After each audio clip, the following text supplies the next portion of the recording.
Good morning. We are extremely pleased that you are here. It is good to come together for the purpose of co-creating. Do you agree? You're knowing what you're wanting? It moves around a bit, yes. You are appreciating the expansion of your desire? Oh. You felt such eagerness for standing right on this leading edge spot prior to your emergence into it, for that very thing, for that feeling of expansion. You knew that you are an eternal being. Maybe you still remember that, but you really knew it from your non-physical perspective. You knew that you are source energy, and that you were coming forth to express that source energy in the physical format. And you knew that you weren't coming forth as substandard, as flawed, as unworthy to try to prove worthiness. You were fully worthy and knew it. And the reason that you came forth into this physical experience was not because you needed to, but because you wanted to. You came forth for the thrill of the tactile, visceral experience of physicality. You see, you are always creator, and you are vibrational much more than you are physical, flesh, blood, and bone. You are vibrational beings.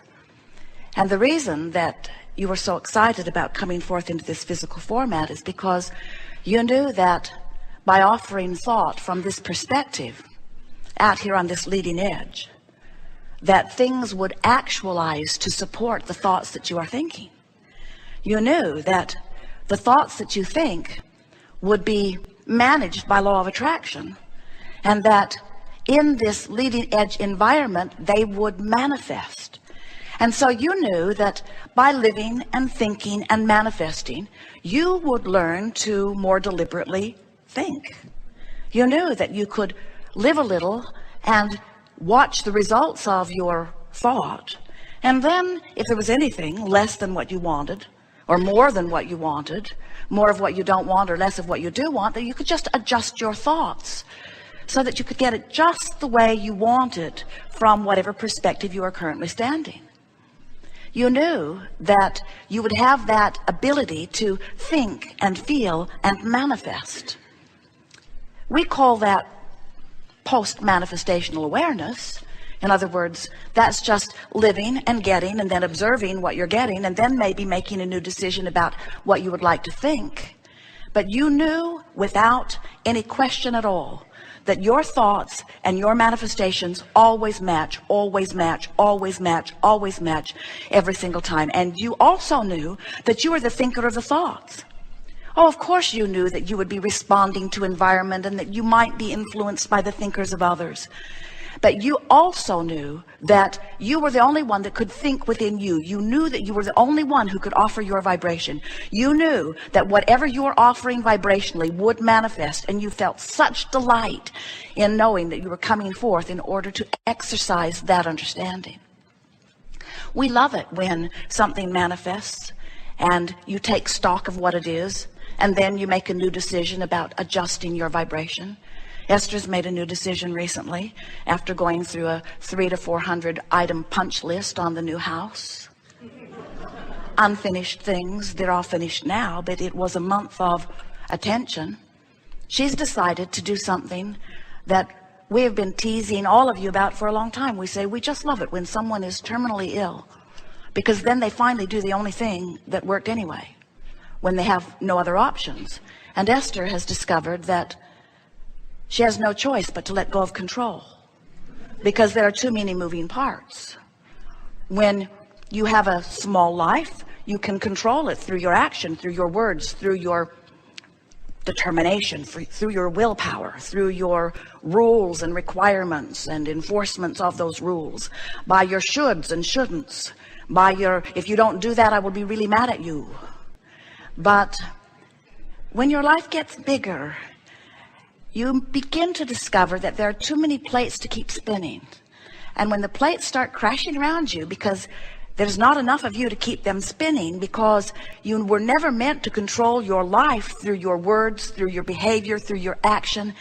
You intended to be the creator, controller of your life experience through the thoughts you think.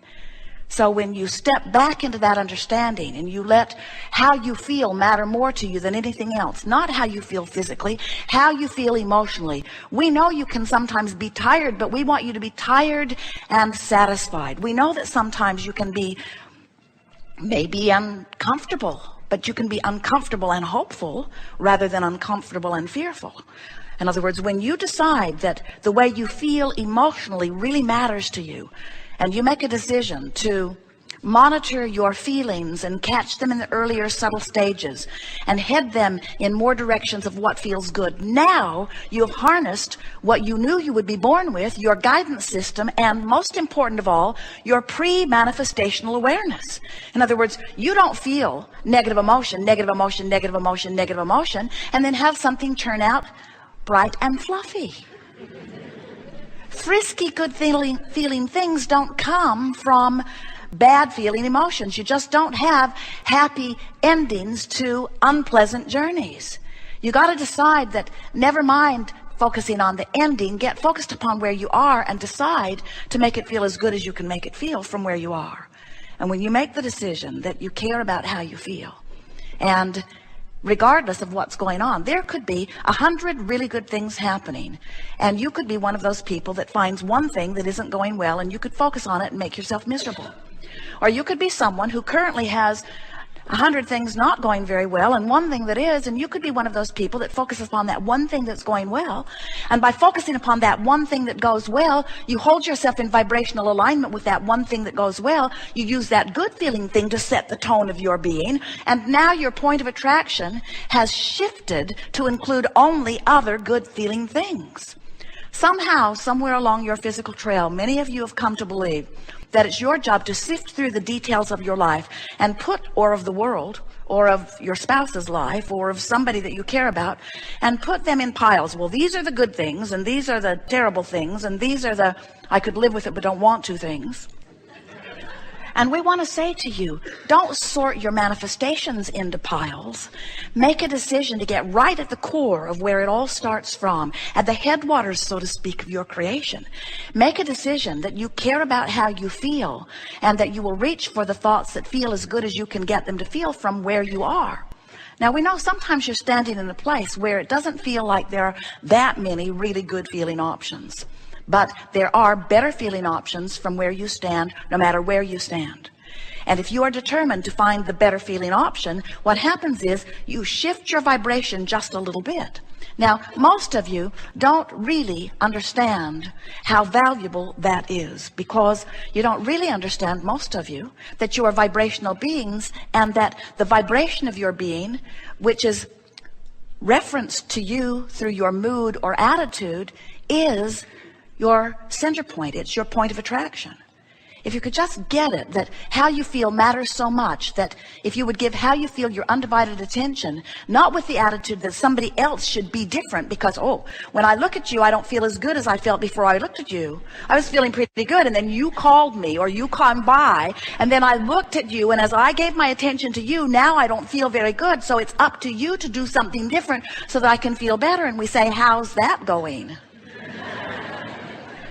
But when you come to an awareness that how you feel is about what you focus upon, and no matter who's coming by, no matter what they're saying, no matter what's coming to you by way of email or telephone or mail or however it's getting to you, no matter how it's coming, you have the option of taking it hard or taking it easy, of making the worst of it or making the best of it, of giving it your undivided attention, of giving it very little of your attention. You have more control over your focus than most of you have been exercising. And when you begin caring about how you feel more than everything else put together, so that you exercise your ability to focus upon things that do feel good, you begin to discover that in every part particle of the universe, there is that which is wanted and lack of it.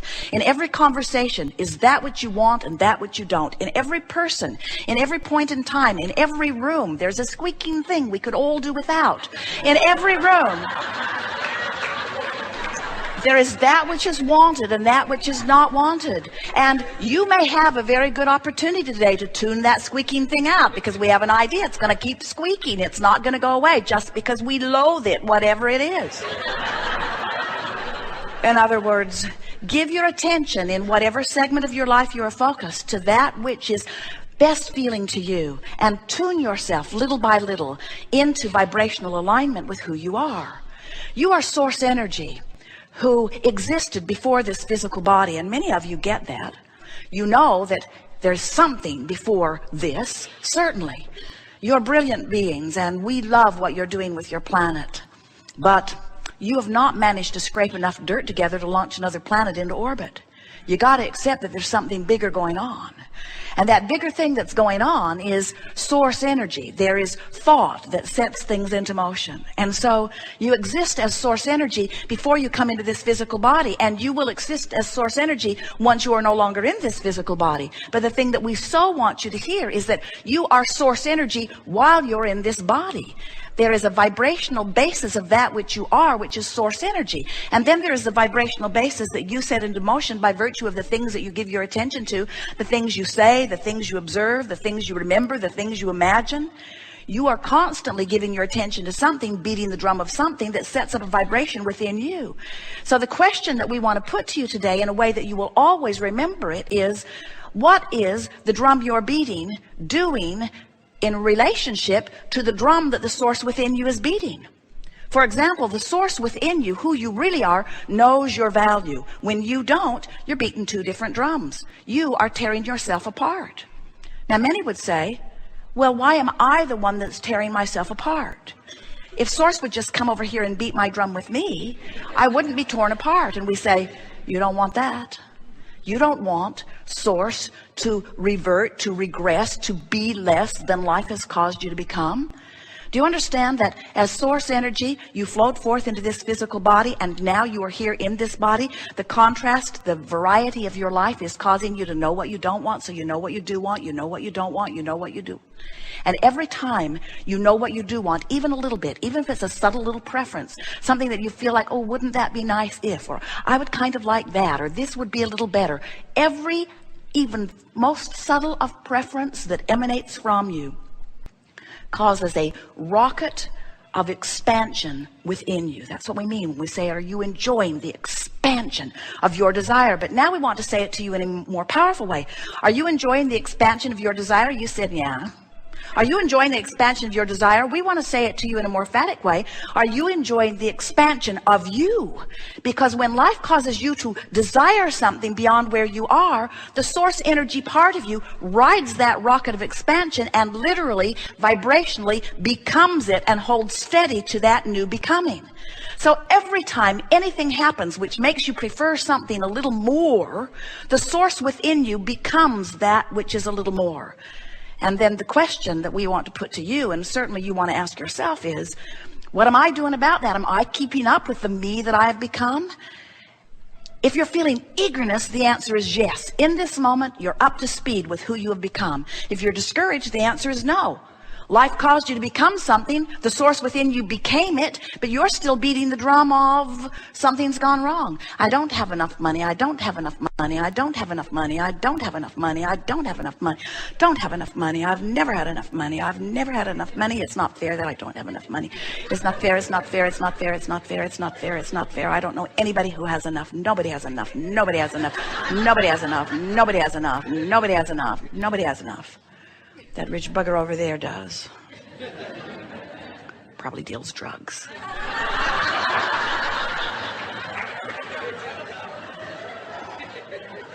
So as you beat the drum, as you feel less than what you want, but you reinforce that you're not where you want to be, you hold yourself longer and longer and longer in vibrational difference from who you have become.